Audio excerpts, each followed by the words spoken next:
Ladies and gentlemen, and the fellow South African and the world at large, good morning. Oh, thank you so much. Good morning. How are you today? May I also remind this august house that African National Congress government is not homophobic or xenophobic. Ooh, no, don't say that. You know that the ANC president and the president of the country, Jacob Zuma, said that he would punch a gay man if he stood in front of him. So don't say that, no. It is therefore stating that and re-emphasizing that the safety, the security of all in South Africa is a prerequisite. You say that with a straight face when we have 49 murders a day in this country and a rape every 9 seconds.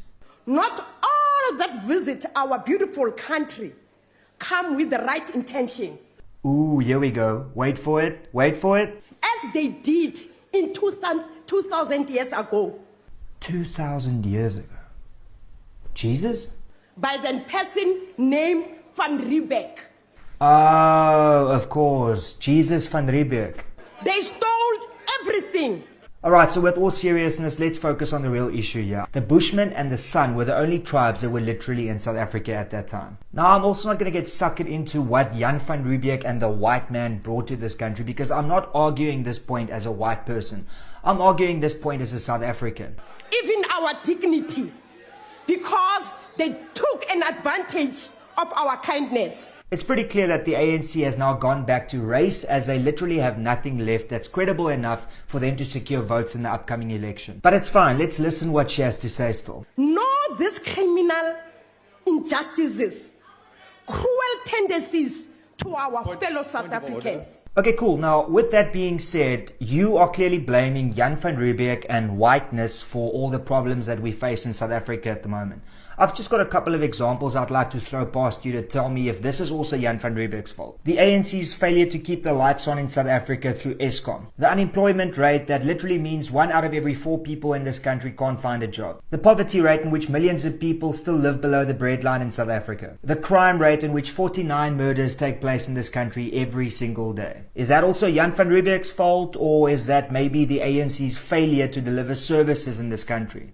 Whether 2,000 years or whatever, but they took, they stole. So what you basically just admitted with that stupid statement was once again that irrespective of how many years ago and if it's valid, you're going to blame somebody other than the ANC for the failures today in South Africa. I mean, I really don't have to spell this out. This clearly shows how absolutely pathetic the ANC government is. You can see the election is around the corner, so therefore the ANC is pulling out all the stops to blame a certain ethnicity again for all the problems in this country, because that's the easiest and cheapest thing for them to do.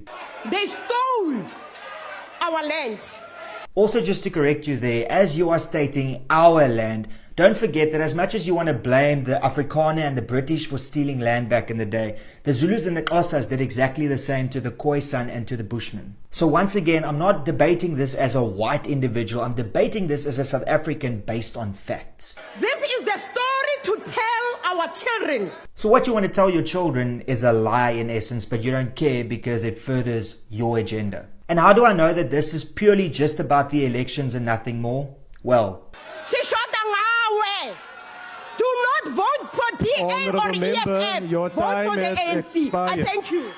how absolutely pathetic but yet so predictable from Jacob Zuma and his ANC. I really hope that the average South African out there knows better than just to blindly believe whatever the ANC is saying. Because let's be real, after 22 years of a democracy, you can see what has been done in this country and what has failed. And it's pretty clear to see that the ANC has failed South Africa miserably with regards to delivering services and improving South Africa for everybody. The ANC likes to instill a little bit of hatred every now and then right before the election. Because of all their failures throughout the past 5 years, they need to do something in order to get more votes. And the way they do it is by stirring racial divide in this country. And that's basically all I've got to say. If you enjoyed this video, be sure to subscribe, leave a comment below, and share this video with your friends and family, because that's literally the only way my message gets out there. Till later, cheers and peace out.